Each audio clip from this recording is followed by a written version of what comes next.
Моя мілка річка, ніби кура паточка, ударний як салават сапатка.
Посолил бы я вас, не мочежечки!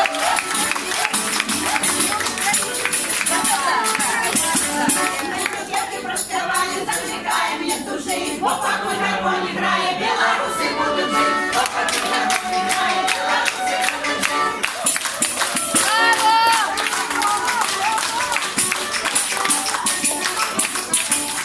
С вами погуляли, отшили от праці, пожартовали, танцевали.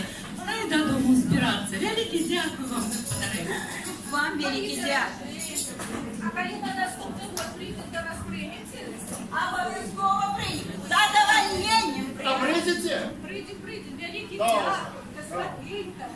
Ой, моя